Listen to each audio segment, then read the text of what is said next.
Hello, everybody, to another episode of Vision Vanguard. I am usual person on here, Sage. Hey guys, the Alphonse Zeus Team Grey Block Team Vision signing in again. And it's me, Chris. Yeah, welcome everybody. So the usual crowd here, and we're bringing back another week. It might be a slightly shorter episode, but we're going over today the standard results for VCC.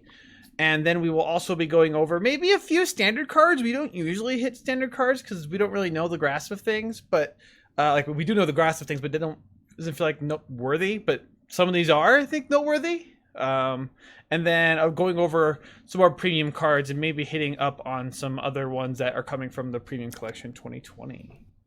Oh yes, this is going to be an intriguing episode to digest some cards as well as some results. Okay, so let's just dive into it. So last weekend we did have the finals for standard. We had kind of a mishap, so we just made it so it was just top 8. So it was a lot shorter of a stream. It was mostly just myself and WCC Kai commentating it, and a lot different results than like the previous thing. So basically, if you guys know, TRD River ended up taking it with Murakami. Murakami was a little more dominant this time, but of course we had like two McCallum do really with Claret. I don't know.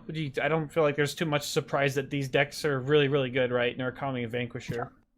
They're really, really good. You said it. Yeah, you just have the Axel Fight Club still making its ways back, even though that they had taken a little bit of a hit as people started figuring them out in the later parts of the Cross Circuit Spring Cup. They're just reliable meta picks, and they just had pretty good matchups. But of course, it's nice to see Shadow Paladins and Great Nature take that share of the top 8. Yeah, and we had a clan breakdown. We have like 9 Aquaforce, 8 Murakami, 1 Neo Nectar, 1 Great Nature, 2 Shadow Paladins, right? Everything else is like one-ofs, right? There's like a Genesis in there. And there's a lot less people playing, but definitely as far as like compared to Premium, there's just a lot of Murakami and Vanquisher. They make up more than like 2/3 of like the field, right? Yeah, it's crazy. Yeah, absolutely. So there's that. If you want to go see some more like data or a more meta breakdown, we do have our last video, which Chris ended up doing a really nice big explanation and going through all the things from all of our data that we had there. It's actually really interesting. It's actually super. I find it's really awesome. Actually, it's super unique because if you go into a regional, you don't really know what everyone's deck's playing. Like they're not watching that, right? They don't care. They just look through top 8 sheets. So this is a way to kind of track everything, and really unique sort of situation. But especially if we have, I'm really excited about it too, because like I feel like this is kind of the first time we've been able to like do something like this for like a semi big event that like is more than like a locals. Yeah, exactly. And it's like over 100 people sometimes, right? So it's not like a small variance. It's actually a little bit bigger than most people, because I'm sure like hey man, you have like your 8-man locals and then like, oh no, this deck's super good, like, do you know, like, are you sure, like, you sure just not lucky there? yeah, you got pretty much to look on the turnouts, but then when you look at the turnouts, when you dive into the data, like the players, the pilots, and then the deck builds themselves, it's good to kind of have more context to it, so it's more than just your normal top 8. It's good to have more concrete data to go off of, because it helps build your authority, especially when you're saying this deck has performed pretty well versus Y deck. Yeah, and I really thought Revan was going to take it again, but I think the last tournament they got a little unlucky. A lot of their games I was watching, but that's just how the cookie crumbles sometimes, right? Sometimes you don't high roll, sometimes you don't. They never was able to go first in my book, but that's just That's Vanguard for you, right? That's Vanguard for you. Standard Vanguard. It's all Vanguard. Pretty crazy. Also we are going to be having our team tournament this weekend on Saturday. It'll be like 8 a.m. PST. So if you remember, please go to the Vision Discord. You can sign up. You have it up to like half an hour before it starts to get your signups going, done. And then we'll have everything set up, and then it'll just be like a nice fun event. Now, we won't be stuck in this Astral Force meta. We'll be stuck in the Tri-3 meta, right? So a whole new kind of ballpark. So everything we knew before, it's gone. Okay, right? Right it was a huge chapter. A new chapter, yes, new VCC chapter.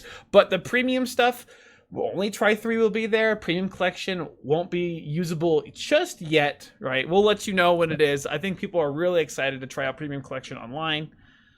I of course am. So Yeah, count me in. All right. And we're gonna go over some standard cards. So standard's still not over, right?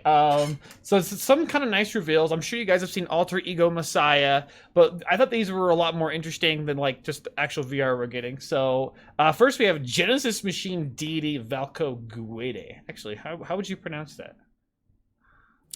I'll go with Volko Guede. Volko, yeah. Okay, all right. The big four, grade 4 Genesis Machine. Okay, so it has a very interesting skill. You cannot ride this card. Like whatever you want, you cannot ride it. When you place it, you retire it. And here's my question: you're not allowed to place something if your Vanguard's not grade 4, right? Like if you, because it breaks that rule. That's true. Yeah. I think they just wanted another safeguard just in case they are able to find some way to just place it ignoring the grade restriction. Well, some people might want to like place it just to retire it so they can call it from the drop zone with Alter Ego, right? But since it's a grade 4, you wouldn't even have the option to place it, right? That's true. Unless you're, of course, playing Stride, then you can place grade 4s, right? But this is different, right? Or I don't think you do this with Brant, but yeah, there's also that. So has that as well, and it says at the end of the battle you can lock this unit, and one of your opponents gets 10k. So if you can't place this unit anyway, the only place where you can place it is if you lock it, right? That's kind of like the hidden ticket here. So it's a 30k base, and so you're getting a lot of big numbers. You're giving something else big numbers after, and you can unlock it, and that's just kind of what you want to do. I feel like this card has a lot of high roll potential if you get it off the Phoenix or the grade 1 right away. But yeah, I think that with this card in particular, it's going to be interesting just seeing a 30k rear guard and just thinking, all right, I'm not swinging into that even if I do have, a high enough power. Yeah. It's just interesting to see how it's lock from hand, place on the field, and then unlock to avoid the place retire, or even just lock on top of the deck and do all these crazy shenanigans. I think that with the way that Link Joker is going, this is just Bushiroad's test product that they want to introduce more unique mechanics that they probably wouldn't feel comfortable doing other collabs like, say, Token Ranbu or Bang Dream. So Link Joker is really starting to be the experimental clan that everybody is going to be thinking, wow, what am I going to do with this now? And yeah, it's pretty neat too how it activates like multi-attacks and stuff, which has definitely kind of been, at least in my opinion, like Messiah's kind of go-to trait as far as Link Joker is concerned. Yeah, I was a little afraid that Link Joker, I feel like a lot of their past sets when they were coming out with V, just a little vanilla. Like a lot of their rear guards are kind of very boring to me, like they're slightly more exciting Vanguards, but like this is pretty cool. Like this is why I'm kind of bringing it up, because it's a cool card for that, right? I don't know what implication this would have in premium, because is there like cards that have like a GB restriction, like you can call them from hand, like on grade 1 or grade 2? Because you can hit GB1 like really fast. Yeah, I think with premium, it could be easier to place just it from from hand as lock or lock from drop. I'm not sure if there's even a card for that, but I think like there's going to be some extra shenanigans with multi-attacking. I'm not sure if it's going to go into the slower control type builds, because it's not really an option for it if lock is still a strong mechanic in premium. Okay. Yeah, I'm not really sure either. My kind of intuition is that there's a lot of cards that do this kind of like self-locking for multi-attacking already in like generation break messiahs and stuff. Yeah. So it feels like you might end up like clogging up a little bit more with like grade 4 you can't do anything with. Oh, okay. But who knows? All right, yeah. I mean, I feel like one thing that Link Joker might be missing out on, and correct me if I'm wrong in the comments, that they're not really that great offensively, especially on the rear guard circles. So like any small help they can get, I think that's pretty good. Like they're very, very strong defensively. So yeah, and I wouldn't want to be on the other side of a 30k essentially restanding rear guard anyway. Yeah, so. and if you have force 2, it's heading for 2, like Two that crit. 2 crit, Oh, yeah. rip. And then it's just how things are, sweet. And then just going to another card that I think is we'll talk about it in standard for a second, but I think it's more premium based. Is Ditto Deleter Bone or Bane? Boom. Yeah. Bone, By the way, yeah. they renamed the set. I think it's not even called Silver Dust Blaze anymore. Maybe it is called that, but they renamed the set. So that's another thing. Weird. I don't really know what Bushy's calling this set. Anyway, so the grade 3 has no force marker whatsoever, and has power 0k. But it's just very it looks very deceptive. But this is at the beginning of each turn's battle phase. So you and your opponent. At the beginning of the battle phase, choose one of your opponent's vanguards and increase or decrease this unit's power to match that to the end of the turn. So of course this is pretty unique. Where number 1, it'll always say your opponent's vanguard in your turn. Like it's really, really easy to guard, right? It probably won't be 0k unless you delete them. Like it's not that synergistic. Yeah, that's true. Also force 1 doesn't mesh with it because it'll still decrease down to that power, right? Doesn't boost still is fine with it, but it's really unique. But the really neat thing about this is that this is on your Vanguard. Okay, so if this is on your Vanguard, especially in premium, because they are striding on you, and they're like 28k base, 27k base, or bigger if they if their units for say so, right? And so it's even more annoying defensively than things like lock, right? All right, so Bushiroad with putting in this card, it seeks to unlock more deck building options as well as unique mechanics. Because the thing is, though, usually giftless grade 3s at this point in time would be useless, but this particular grade 3 giftless, this is very incentivizing in both standard and premium because there's so many so many vanguards, so many rear guards that gain insane amounts of power that they have insane power gain potential, but this is a hard counter to that. And to think of just standard, thinking of say last card Revan or Vanquisher, the current XL Fight Club meta grade 3s, and being able to wipe out not only that power gain but even their base power as well is astonishing. I like this card.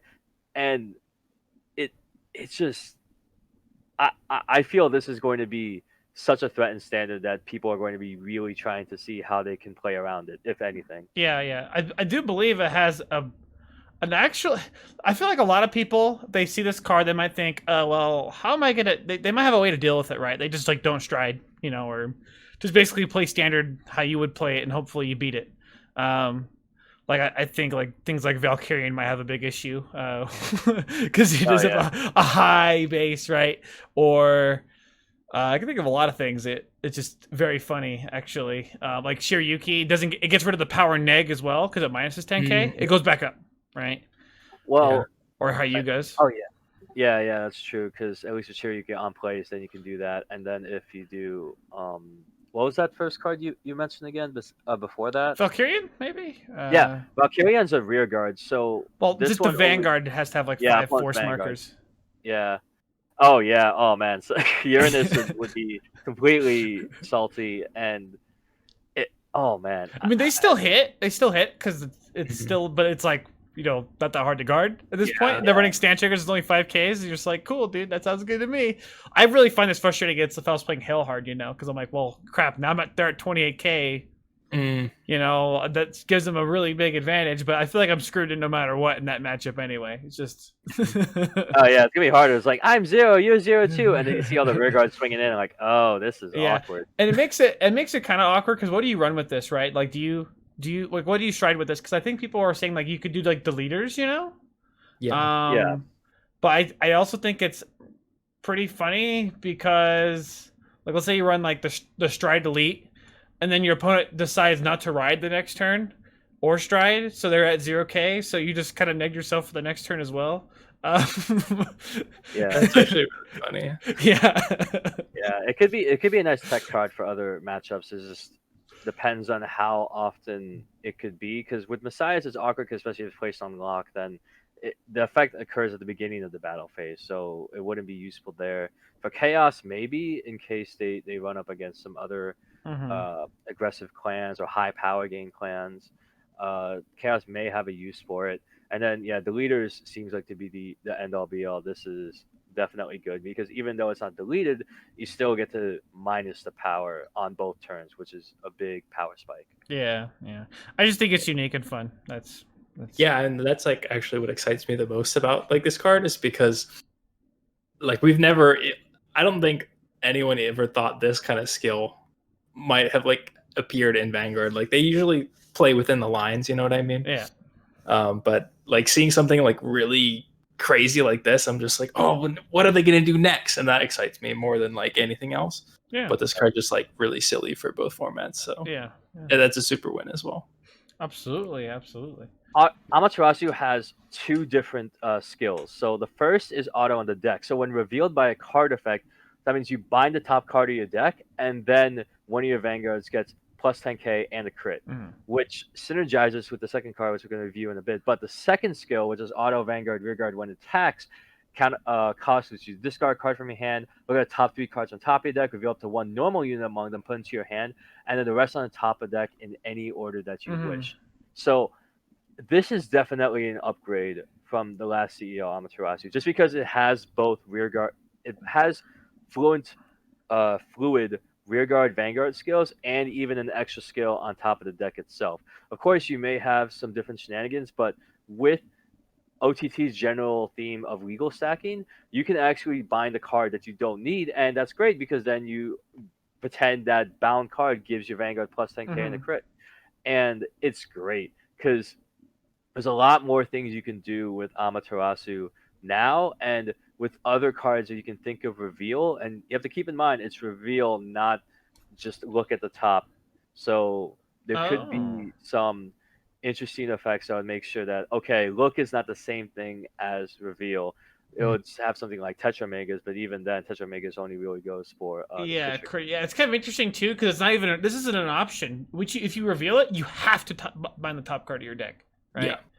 So it implicates some things, but I do like the way that they're approaching Amaterasu in this regard, giving her 3 different ways of being useful, not only on Vanguard Rearguard, but also on the deck. Yeah. Okay, sweet. For sure. And then we have Susanoo. All right, Supreme Susanoo, Supreme Deity, Heavenly Battle Deity Susanoo. Okay, so this one in particular, we have just 2 Vanguard skills. So the first Vanguard skill in place, you'll get the 2 cards at the top of the deck, reveal up to 1 card among them, and put it on top of your deck, and the rest on the bottom of your deck in any order. So of course, synergizes already with Amaterasu, and therefore you can already get the plus 10k and crit right off the bat, which is great. And then the second Vanguard skill, which is once per turn, Counterblast, Soul Blast 1. You reveal 2 cards from the top of your deck and put them into your hand, and then activate all trigger effects of those revealed cards. But if the soul has a grade 3, you reveal 3.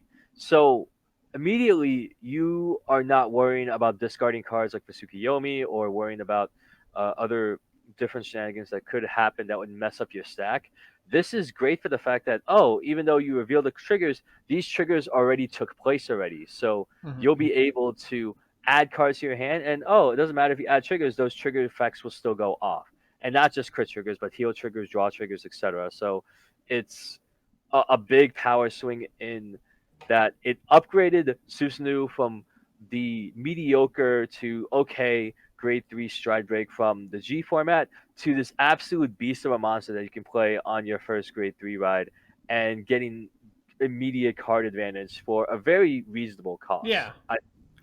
I would say it's a very low cost, like for being like essentially like +2 drive checks, like for Counterblast, Soul Blast 1. I feel like that's like kind of unheard of. It's crazy to me. Yeah, I mean, the thing is, maybe just it's not free though. It's not free. It's not free. Yeah. There's some things that are free. This is not free. Okay, but it's still really, really good. Right? Yeah. I think just to touch on like some kind of premium stuff for both of these cards. Obviously, Susanoo helps a lot probably for OTT geese. I know people like really don't like geese, but hey, if that's your favorite deck, this like does a lot for getting like extra drive checks, like when you ride up, and also like helping to like get through cards that aren't triggers. Yeah. But Amaterasu is actually the crazier one, right? There's the first thing you think of is the Magus cards, which reveal a lot of the top cards of the deck that you might be able to hit extra triggers, so to speak, with Amaterasu. But the one that people have been flipping out about, I think, is Calico Cat. If you guys remember or know of it. Yes. It's a starter that got banned, right? It's the first Vanguard, yeah. Yeah, so it's banned as a starter, but it basically you chuck it into Soul at GB1 and you search your deck for 3 cards, you reveal them, big thing, and then you choose your opponent chooses one of them, you get to add one of those to your hand. But basically you just reveal 3 Amaterasus, and so it's just like 3 guaranteed critical triggers. Yeah, it's pretty big. Kind of nuts. Damn. Yeah, so I feel like that's definitely gonna be a game changer potentially for especially premium OTT decks. So that's exciting. Yeah, it's really fast too. Just a lot of crits and power, right? Especially on a reswinging Vanguard, which we were looking at. It's almost free, the skill's almost free. Basically. Yeah. I think people are scared because like you could just like, oh, turn 1, let me play Zazan. Oh, let me just shove Calico Cat in my soul and and it's pretty good with also just each Tom, because you can actually just of course you get 4 crits, 40k power, and they're like, well, I guess I don't have a grade 1 PG in my hand. People might be running those now, right? That's oh yeah. Like it's gonna be a mix of grade 1 PGs. No, because you put it all on Tom, and Tom they can't guard it. Yeah, so. You just put it all on Tom. Yeah. They cry. Yeah. Oh no, I was just like, what type of PGs are people gonna be running? Because no, I'm assuming people will still probably be running draw. I was just thinking out of my head because you can only grade 1 PG each Ikishima, but the Tom's unguardable unless you have a protect marker in your hand. So yeah. Oh yeah, I was thinking of the early game before the Striding. If you happen to just do Calico Cat early, and then they're just like, oh, I'm just on grade 2, and then immediately Tom is swinging in with a crit, and like, I hope I have those draw sentinels because. that would be a funny way to just go like, what happened, Calico Cat? Yeah. And it's a pretty cheesy way, and premium's already pretty degenerate, right? So you kind of you're okay with this. I think people are okay with that. It's pretty good. And actually, kind of an interesting thing. There's a lot of previous support that actually helps out Goddess of the Sun Amaterasu. So I don't know if you guys remember in Miyagi Academy, there was a bunch of cards that were like on place, Soul Blast 1, check top 5 cards of your deck for a grade 3. Reveal up to 1 grade 3, right? Put the rest of the bottom of your deck shuffled, right? So reveal the Amaterasu, get 10k in a crit, bind, right? And so what you're kind of doing is you can kind of push on turn 1 and turn 2, like with power and crit. That's a little spicy. That's a little spicy, something a little different. Aggressive protect, yes. Aggressive protect. So yeah, you do know what's on top of your deck, but maybe you can fish it out or something. I don't know. But it's pretty good just having extra power early, regardless of whatever. So, yeah, pretty good support. I don't know. Maybe market's gotten kind of weird too. Pentagonals have gone up in price. I feel like they always do when any OTT stuff happens. Like I don't feel like is this gonna be broke? I don't think so, right? But it's cool. I agree. Yeah. Okay. Cool. Are we good on those then? We can go to some premium stuff. Just do some All right. We're going to start with the order we got these in, which I believe the last card we didn't see was Takakaze. So they call this guy Destruction Tyrant Gonchuraptor, but it's basically Anger Blader 3.0. Just better, right? Anger Blader the Stride. So it has a stride cost, right? You normally stride. You do want to normally stride this, right? It has another skill. When a rear guard is placed, you can put 3 guards from your drop zone face down as equip gauge for that unit. And just so you know, it's only once per turn, so you can't just like get like 20 of them, right? Then the other skill is when it attacks, you can counterblast 1, turn a card from your G zone face up, and stand all your rear guards with the 3 or more equip gauges on them. And then choose the same amount of number of rear guards that were stood and retire your opponent's rear guards, right? So if you stood 3, you retire 3 of your opponent's rear guards. Oh wow. Very, very good. Anger Blader-esque, right? It does cost a counterblast, so it's not free, you know. It's not like their actual stride that they use now. But it is pretty good. Like, you already use Standard Plus in the deck. This is already, like, just a little bit better. People have, like, thought of weird ways to use this lately, but it's pretty vanilla, I feel. But what do you guys think? Yeah, I think looking at Anger Blader reincarnated as a stride is intriguing. I like how they at least put a restriction of just once per turn for the 3 gauge. So at the Mhm. very minimum, unless your rear guards have been tired, bound, etc., that you're going to get at least one restood rear guard and one opponent's rear guard retired. Mhm. So it's good at that minimum level. But when you ramp it up, especially with other strategies to help ramp how many equipped gauges you're going to put on your rear guards, the possibilities are pretty endless. I think that being able to have that much of a swing turn makes this card an amazing first stride if you can just open up the right way. Yeah. And I think that maybe Tachikaze, they can find a way to have this particular card. It can be a starter, it can be an ender. I think that this has a lot of flexibility to it. Yeah. Yeah, I'm pretty much on the same page there. I like the getting things from drop zone because I feel like there's some cool things you might be able to do, like adding things back to hand from the drop zone and stuff, which could be neat. Oh, yeah. It's actually interesting. You can get them back and retire. Okay. Yeah, using the grade 2 that grabs quick gauges back. Huh. That's Other really... than that, all the people who miss Anger Blader in standard, there's a lot of them in premium now, so you know where to go. Yeah, it's not restricted there either, and it's good. It's a good deck in there, to be honest. I'm trying to think how this would deck. It's kind of going forward. I feel like people are trying to think about how decks would do with the new Cray Elementals. Like, could they splash in like? Are you talking about Cardfight Zazan Guard? Yeah, Cardfight Zazan Guard. Yeah, maybe that'll be the title of this, Cardfight Zazan Guard, right? Let's go. Yeah, pretty good. And then I guess we'll just jump in the next two ones that we just saw. It was revealed yesterday, right? So we have Dark Dragon Chain Ranker Dragon. So Shadow Paladin one. It's exact same as the Royal Paladin one. Okay, like it's gonna be nice because when I do edits for this, I'm not gonna have to I can just go to the Royal Paladin picture I had and just slap this on there and call it a day. So it saves me. Thanks, Bushy Road. But I kind of was. I don't know if I told you we talked about this on here, but I did talk about it with a couple other people that I felt like one of the paladins was gonna be basically the same as Royal Paladin. You know, because there's a pretty good skills with some of these. So, yeah. Oh, They just stole the homework. Called it. Yeah. Yeah. I'm just thinking immediately of the Shadow Paladin Legion with both the Revenger. Revenger Dragon Abyss. Yeah, the Abyss and Blast of Dark. The fact that you can give the Legion ability to a grade 4 and actually declare Legion to have a grade 2 and a grade 4 Legion up, and then get a retire skills restand effect. Yeah. I think this is, oh man. It's just that Shadow Paladins have a lot more spicy grade 3s that they can choose as their hard cards for the stride than Royals, in my opinion. Yeah, absolutely. Yeah, I think Thing Saver is kind of like the same level as Phantom Blaster, Dragon Abyss, but it's not as free, right? It's a really big cost to Thing Saver. Yeah, and there's a big difference that you don't rewrite, so you still get the guard restrict skill, and that's like huge. Oh.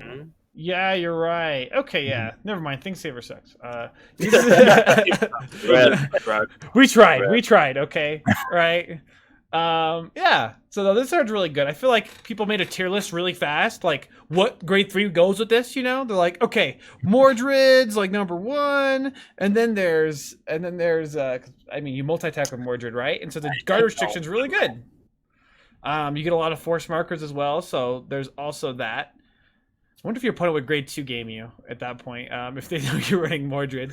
Like, you don't want to run Luard with this. You could, but it's not gonna help you. That'd be a sad time. That'd be a sad time, right? And then you have Phantom Blaster Dragons and Ghost Blaster Dragons, so that's nice, you know, hitting them with like, let's say 4 crits or something like that.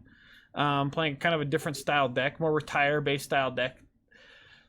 which is kind of weird in Shadow Paladin Premium, right? Actually, even a standard, I haven't seen that. I mean, there's also Claret, you know. Yeah. And Which is wait, good. Danger Luge Dragon too. Oh yeah, What? Danger Lunge. Yeah. Danger. Yeah. Oh, Oh, the and yeah. Dark Dictator, bro. Dark Dictator. We didn't. All right. Just kidding.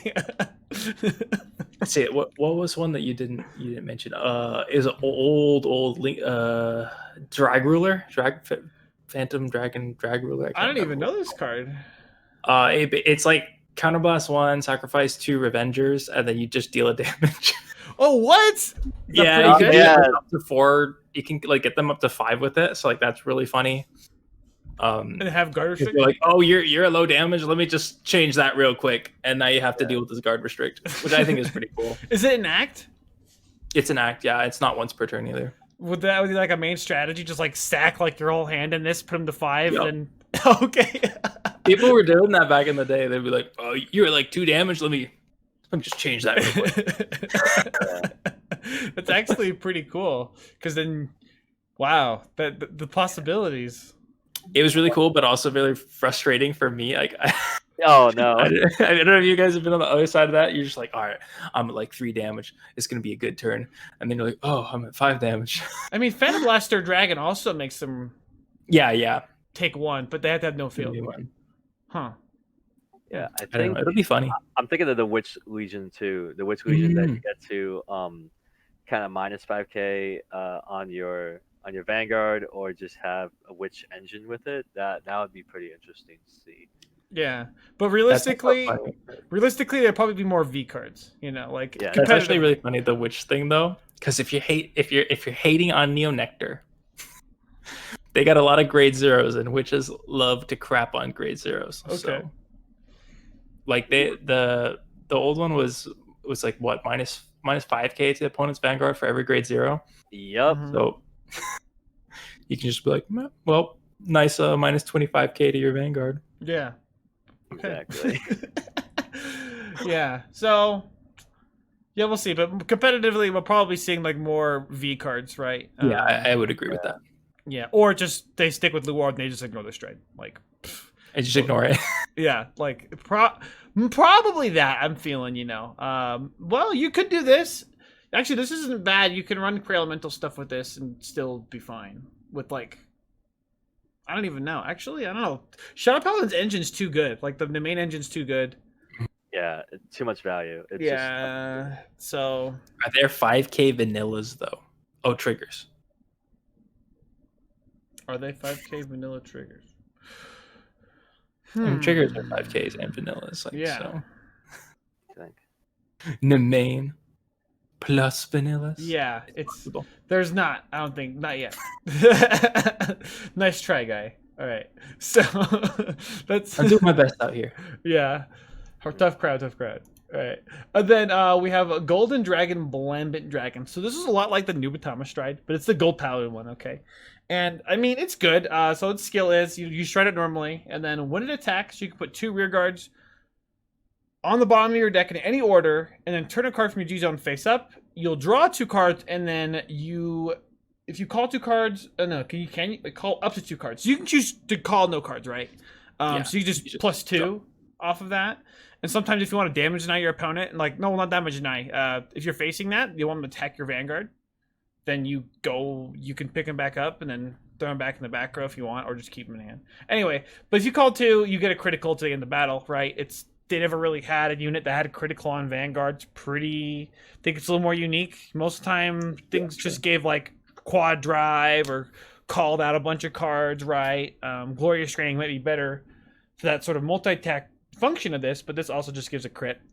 Because most of the time when I faced a Gold Paladin in the past, you just no guard their Vanguard, and then hopefully you hit like a trigger, and then you deal with their rear guards or deal with crits, but this already has an innate crit on it, so you want to guard it. So, yeah. Yeah. Yeah, built-in crits are always good just for pressure, because given that the damage, especially you need to just hit 6 to lose, and any type of crit would more incentivize the defending player to think, all right, maybe I should guard this. But I guess the flexibility of this is interesting because of just the way that if I call these 2 rear guards, am I going to lose them immediately next turn, or maybe I should keep them in my hand to defend better. It can help with card advantage in a way because sometimes having an empty field is a good thing, and Gold Paladins having this tool helps to kind of save those rear guards and save Yeah. those cards in hand for something crazier down the line. Mm-hmm. So overall, meh. I will give it a Met as well. Yeah. Guys, feels kind of rough, but there's nothing busted about this. It's not like you're, it's not like you're platining them and then striding and then going down to Pelennor if you have a Pelennor, doing all this crazy cheese. Yeah, none of that. It's not premium busted. It's like standard busted. Just pretty good. Yeah, it's very tame. Yeah, same.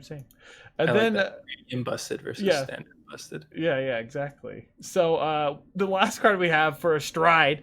So we have Pale Moon, Mid-Air Mega Trick Yvette. I don't know if this card was ever seen before. It's pretty cute. It's a succubus, actually. So, yeah. Nice. All right, so you can stride this card normally, but you're probably not going to stride this card normally because you can stride something else that strides this, last year's premium collection, right? So it kind of synergizes with that one, actually. So this one is when it attacks, you can put a card from your hand into soul and turn a card from your G-Zone face up, and you get one imaginary gift Excel, right? So you get an Excel marker, which is pretty neat, and then you call a card from your soul to rearguard, to an additional rearguard circle. So you have to call it to an Excel circle, actually. And then that unit gets 15k power, and then basically has the Magi ability, where they have to go to the soul at the end of the battle. And I don't know if this stride having the Magia keyword matters. Does that matter for card regards? It's a big thing. Sometimes you need when the rear guard when it attacks, or where it's placed, if you have a Vanguard with the Magia keyword, there are conditions like that that have to be met. So the fact that this stride, out of many of the other strides that we have seen so far, has one of the keywords that usually for others, like with Royal Paladin, with Brave, with Kagura, with Blaze, like those strides that we've seen, they lack that keyword. But seeing Pale Moon have their keyword retain, that has some extra benefits. It's nothing mind breaking, but it's actually pretty enticing to see that Magia still gets love, or like just any keyword getting love like that. Cool. It's I really do appreciate Bushiroad actually giving the OG keywords to these new strides that are out. Yeah, and just thinking about this, it's like it synergizes the one last year because you do the old one. You do last year's one, right? And then you stride into this from that skill. You call out that card, and then you attack with this, get another one, right? Yeah, there's a lot of multi-attacking the Pale Moon Classic. I like how it gives an Excel. Like that's like a kind of a new thing, not really a new thing. Yeah, but absolutely. Actually, does this help out Nubatama in any way? The Nubatama stride that copies their card, that they just get an Excel marker. That would be intriguing. Did this copy get that? Maybe. Because they can use their auto effects, but do they use the Vanguard auto effects, right? It's the Vanguard. I don't know if it's the place or on attack ones. I think. I can't remember. I think it might be it's on the attack ones. Yeah, this one's on attack then, right? So they can dominate the opponent's Vanguard, and then they say when it attacks, like, all right, I'm going to pay the cost, and guess what? Yeah. On top of my protect markers, I get an Excel marker. And hey. There's another thing about actually Nubatama to talk about. There's so we're kind of bumping back, but I guess with Nubatama, they have a stride that takes control of your opponent's Vanguard, right? And they can use their Vanguard skill. Yeah. So they copy the Majesty Lord Blaster skill, and they get 2 force markers. So now, like, all Nubatamas have to have force markers in their deck in order to. if you're trying to be optimal, right? Yeah. You just put them in there because, like, hey, listen, I might use these in this one matchup, and so same thing with this one. You might use it in this one matchup, right? That's really funny. Maybe I'm thinking about this wrong. Tell me in the comments if I'm like completely wrong, because I might be. But just kind of my brain of thinking. Whenever a strike comes out, you're like, can Nubatama use this? Because yeah, it can. Yeah, it's really cool. It's one of those threshold questions. It's just wow, because Nubatama's looking at Bermuda like, hey, you're not the only one that uses other markers that's not their own. Yeah. And then you get to see, oh, Nubatama with an Excel marker? Oh, this guy definitely dominated the Magia Vanguard or something like that. Oh, that would be funny. I think that Oh man, if this is the type of creativity that we're gonna just ramp up a little bit more, I think that would be pretty awesome. And also, usually the succubus they would always be in dark irregulars, and then seeing this in pale moon, I was like, all right, there is some overlay between these two dark zone nations. Yeah, absolutely. uh, give us more succubuses, please, right? Please. I just Succubi, please. Please, Rito. Ooh Wait. woo. Yeah, yeah.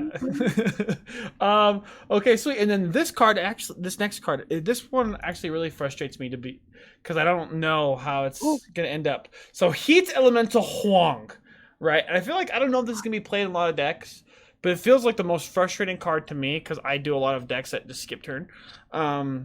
And so its skill is continuous on rear guard. All Vanguards must attack the Vanguard as much as possible. And there's a little thing here under that says they can choose the attack order. They cannot attack if not possible, right? So I don't know how that would affect the second part if not possible. But basically, you can't just like go to battle phase and then end battle phase, right? You have to swing with your Vanguard. So you can't like damage on your opponent unless you're swinging for under them, right? That's kind of that. Okay, so this is really cool to me because I just read it as like, oh, the Vanguard has to attack Vanguard, but like, not like you can't just pass like normal. Yeah. Like, So you have to. Okay, so you can't pass. Wow. yeah. So you also can't swing with the rear guard, which is good, right? And it's both. It's both players have to do that, right? So like you don't need Bobo if you have this. Okay, if your grade 2 lineup is a little struck and you want to have grade 1s, cool. You know, they're gonna give you a damage or two, which you might need. Yeah, so like gold paladins would definitely have maybe a tech of this card, especially to get that counterblast too. So when they do superior ride, they can go immediately into their first stride. Yeah, I don't know if they want this card anymore, but they would have before, right? Yeah. So it's just there's just a lot of possibilities with this thing, and when they say that they cannot attack if not possible, I think it seems like they're trying to force people that if they have a Vanguard that can restand or just attack again, it seems like it's trying to force them say, hey, this Vanguard can restand. Yeah, we're going to force you to attack this thing again. I don't think so. I think they cannot attack if not possible, if it's like already rested, you know, for some reason. But the counterplay, restraint. Oh, wow. Oh, okay. So that's... Oh, man. Yeah. Let's bring in some Vanguard Zero into this, okay? That's a little... Oh, man. I'm just saying, if you want to damage deny someone who has this card, restraint's got your back. Run old Brutal Jack, call it a day. Yeah, Brutal Jack, Genocide Jack. Of course, that'll be the first one, because it's the best restraint. Just the best restraint card. Imperial Daughter. The Huang... Oh, yeah. The Huang play. Anyway...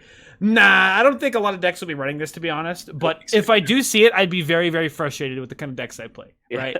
So if you do play it, you're good, right? Super good player. But I don't know if you run 4 of this, you know? God, it's just a weird card. Yeah. It's a very weird card. Yeah. I like it. I like it better than I did before. And now I'm like more tempted to run it because the fact that like your opponent can't just pass, means it has like a lot more value to me. Yeah. But so it also makes me think I want to play cards that have high power, you know? But in some of my things, I'm like, oh, now I want like 6K grade 1 so I can swing under their Vanguard. 6K grade, there's a 6K grade 2 in Spike Brothers. So just write that as well. I just swing under their Vanguard. Yeah, that's true. Shout out to Devil Dom Chemist. Pretty good. Even the main, too. Yeah. The main. Oh, you're right. Okay. And then I think one of the last things we'll talk about today is the kind of meta-breaking thing with Rain Elemental Zazan. So we talked about this card before, and people with testing, they seem to have found a lot more things out with this.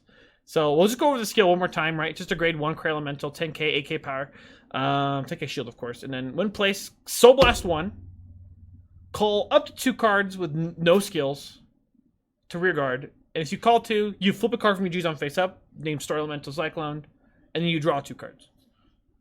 So, Chris, did you said you wanted to take away on this, or? Yeah, sure. I mean, like this card, it's basically just a +2, right? Like just looking at it straight, like you just call 2 rear guards and you draw 2 back. Mm-hmm. So they replaces himself, but the thing that's crazy is that you flip up Cyclone, so you get GB, You can't damage deny it because it's a Soul Blast.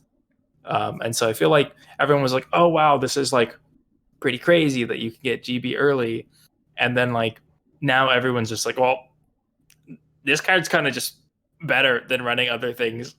And we get GB early as well.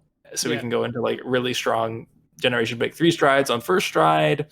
And like you just draw more cards than like you probably would just playing a normal deck. And it seems like it's getting out of hand a little bit. Yeah, a little bit. I feel it does plus a little too much. And I know a lot of people that I've been watching online, and they'll talk about premium, and it's actually kind of exciting because it's very different. So think about your deck right now, okay, and think about its Vanguard skills, specifically its Vanguard skills, right?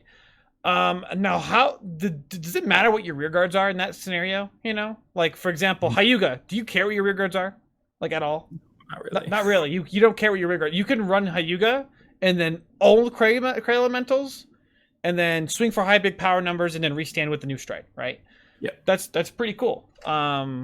Now there is decks that's very regard reliant, right? But this is pretty good. And I feel like a lot of people can figure out, oh, why some decks want to get GB really fast. You know, some decks are just gonna swing at you, you know, for these vanilla numbers, and you can't do anything about it. So yeah, this card's gonna like be like a big pivotal thing, I think, in premium. The next sort of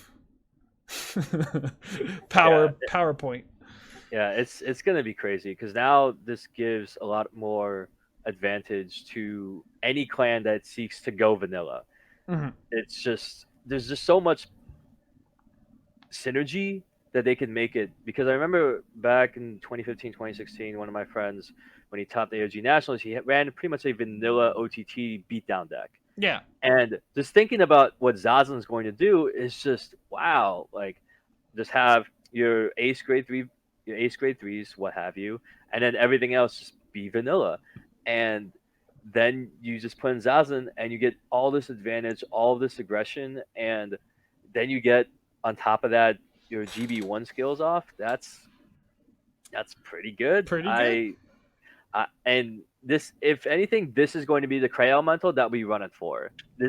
Absolutely. Yeah. Mm-hmm.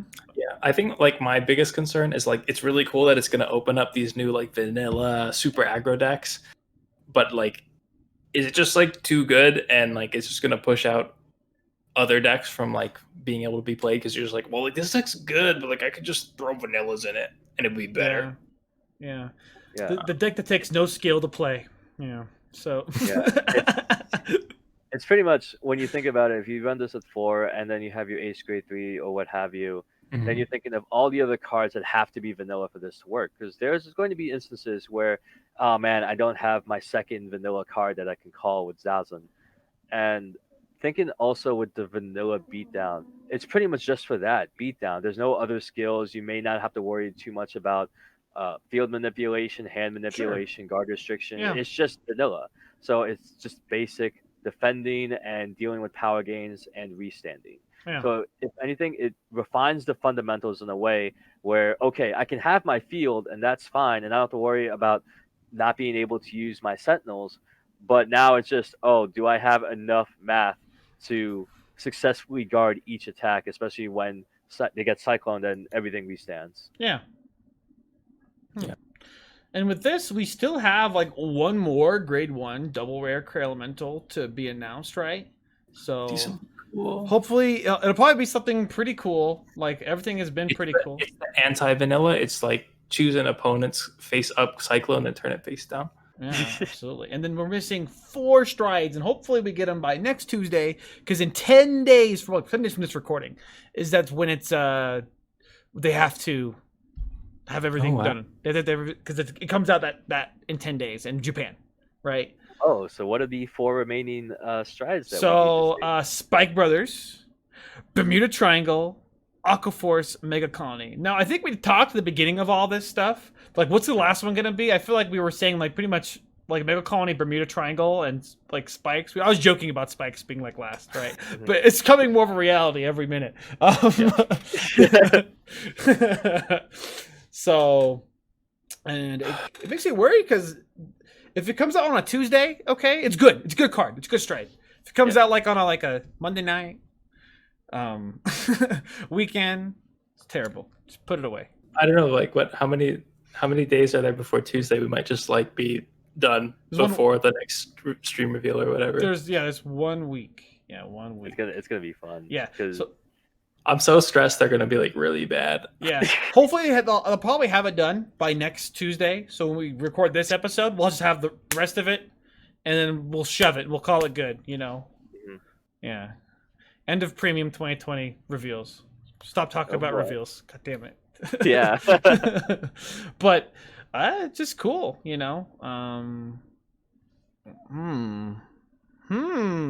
Okay. Revitalizing Premium. Analyzing Premium. Yeah, and it's kind of I'm trying to think how we do a lot of I'm trying to think how to do a lot of stuff with Premium, but yeah. Other than that, have you guys been playing like Vanguard Zero or anything like that? Or I hit Legend, I think, a couple days ago. Yeah. Chris? I've been playing it quite a bit. I wanted to try to hit Legend 30 this month or this season, but like it takes a lot longer than I want it to, and so I'm at like Legend 17, and there's like not that many days left, so I think I might give up on that. Do you guys ever just I don't really play a lot of Vanguard Zero. My friends do, and I don't love mobile games. I think that's just my thing, right? And all good. Yeah, my friends are pretty good, but like it ends up coming down to a lot of VP farming, or just like just chilling. And I was like, why is this game just full of like VP farmers? And like I feel like most of the game is just VP farmers, right? I really like the game, but like that's like one of my big gripes. Not really like VP farmers or anything like that. Like I don't care that you're doing that. Like so be it. But like the ranked system, it has nothing to do with like how good you are. It's just how much time you put in. Yeah. And so like I like know a lot of people will like they'll just VP farm, and if they like randomly like there's like a VP farming meta where they're like, oh, it's just past turn, and then they're like, oh no, we're gonna start playing 6Ks and then make our scripts attack so that we can beat other VP farmers. Yeah. And now they're like going to the next level and playing like the ride chains. It's actually really funny, I think. But basically, I know that like what people will do is like they'll VP farm, and if they like hit a good random like streak of VP farming, then they're like, oh, I'm only 1 win away from the next legend rank, so then they'll like play a real one. Mm-hmm. And then they get the boost up and they go back to VP farming or whatever. And so like people who do that, like they're going at ranks like much easier than like someone like me who's just like straight up trying to play. Yeah. And it's just a time game, right? Like it's not. Is the game feel like a ranking game, or does it feel like a game on its own? Where because when I look at it, I see it as like a ranking game compared to like League of Legends. I feel like a lot of people play League of Legends to rank, for example. Yeah, you pretty much have the two phases where one, you're just trying to get to Legend, and then two, you got to Legend, and now you're trying to make your way up to the first 1,000 or first 100 or something like that. Mm-hmm. It's intriguing seeing that, okay, VP farm is just a free win, whatever, because, I'd rather play the game. VP farming is pretty secondary to me. The funny thing is that when people start up the game or they reroll or they just try and grind out their mats, it's just the crafting system and the pull rates. Of course, it's a gacha game. They're going to get you. Okay, it's crazy. I've seen everybody from my friends to Hololive VTuber girls that are rage-worthy because saying, hey, I want to build Kagero, but because of my pulls, I'm apparently a Bermuda main. And like so many people just want to play a particular clan. So like, all right, just go for the banner and then try and pull, and then say like, hey, did you get your Royal Paladin deck done yet? Like, no, I just got Novas and Kagura. What is this? Yeah. And we're just like all complaining, like, how are we getting decks and SPs in clans that we don't even like to play? Yeah, and then like since the crafting is like they're just in their own clan, you can't even be like, oh, well, like, let me convert them. Like, you're just screwed. It's like, no, you can only just craft the more missing cards that you have. Like, I was fortunate in the fact that when I rolled, I happened to pull 4 Twin Bladers right off the bat, and I'm like, all right, I guess I can deal with Novas. And luckily, I was able to pull like 2 CEOs and 2 Chocolates, so that was at least a decent start to get me going for OTT. Yeah. And then as time went on, I was just seeing, especially after the new set came out, the 2 sets, I just ended up pulling Garmor support at the ass, and I was like, all right, I'm gonna have a Guardmore deck now, cause why not? I feel like Yeah. most people are like they buy packs and they just build every deck and they'll have fun with them when they're when they're playing against bots, right? Yeah, but oh no, people they want what they played in paper in the game, and then they just see why Yeah. do I have this? And apparently they want what they play in the game in paper. So it's like this cycle now. Yeah, Yeah. right. Now, and another thing is actually talking about the game to paper, right? I almost forgot about this. We talked about it like earlier. So the market, okay, we don't really. There's a lot of channels out there that go over TCG market. Like I follow the market, right? I try to see like what cards are kind of crazy right now, right? Because I do sell cards. But what's happening is right now is people are buying out a lot of the old cards, like BT1, BT01, BT02, right? Old Kagger, old Royal Paladin stuff. And they're buying these out. So, for example, the Dragonic Overlord SPs are like $80 each right now, right? Wow. Absolutely crazy. My friend has 4 of them, and he's like, they're really pretty. Like, I love them, right? I don't want to get rid of them. Like, all right, you can do you, but like, there's also King of Knights Alfred's SPs $50. Like, I could sell that. Yeah, sure. So people are going back, buying some of these old cards and kind of making it in real life, like Vanguard Zero, just changing a few of the rules, a few of the cards around, and then they can play the game, but not with, you know, they can play their deck actually in the game. They don't have to like pull these packs. That is very intriguing because I remember shout out to my boy Henry for actually seeing just the little price specs from the OG set 1 cards, especially the SPs, because I remember seeing SPs and on the set 1, of course, SP King of Knights Alfred $50 right after back, Sure. and then seeing the price come back to $50, but it's just hearing this reason is more exciting because now people want to bring these paper Vanguard and emulate the Vanguard Zero format. So I am very looking forward to see how Vanguard Zero we played both in paper and in mobile because oh man, Yeah, I would paper love meta. it just to be side events just to Yeah, pop up like that. Let's do the paper meta, all right? No more this zero shuffling, right? Oh man, so now there's going to be a market for the OG cards Yeah. just because it matches. But all you gotta do is just say, oh, like some of the cards, like Amon, Demon World Marquis Amon, it was a 10K Yeah. when in set 3, but in Vanguard Zero, it is 11K, and Yeah. some of the powers are going to be altered, and some of the skills are going to be altered. Yeah, like Perfect Rise is like Well, completely it's- different. Well, it's not also like completely it's different, also like, easier to balance a game in an online thing because you can change what it does, right? That's the thing, right? So maybe people do the same thing. Like, listen, man, I know it says 10K, but it's 11K. That's what it is in the game, you know. And they start remote fighting, right? Yeah. Remote fight zero. Yo, I can't. That's the next level. Let's play Zero with real cards, but on remote fight. Yeah. Do you have real cards, Chris, right now for like Vanguard, like a deck? Mhm. Oh, okay, yeah. We should remote fight sometime. We were memeing about that. We were memeing about that in the chat like a bit ago, and it was me and China, and there was like 10 people there right before a meeting, and like they didn't let us like really do our match, but it was like so much hype to do like a remote fight in Discord with like 10 people watching. I think it'd be pretty cool, you know, in some situations. That'd be legit. With the right people, you know. It'd be fun. Yeah. Nice. So, yeah, maybe next episode. Okay. Yeah. Yeah, right. Just kidding. We're gonna be doing the. Well, we'll see how that goes. We'll let you know if that works out. All right. Do you guys have any other topics to talk about before we end today's episode? All good here. No, all good. All right, absolutely sweet. Let's see here. Oh, okay, we're about the hour mark anyway, so we met the criteria. Okay, great. Yeah. All right, everybody. Thank you all for watching. Just a reminder, please do go to our Vision Discord if you want to look at any of our Vision tops, any of our Vision events coming up soon. Remember, like tomorrow's going to be like the team event, and then very soon we'll have like maybe a Vanguard Zero event, you know, or maybe some things coming up. We'll see how that kind of plays out, and absolutely. And go check out Chris's video. If you made it to this video, you can definitely watch that one. It's his video where he talks about data of our VCC Cup. And again, I was Sage from Vision. I am the Alphonsus. And I've been Chris. All right, thanks, guys. Cheers. Peace.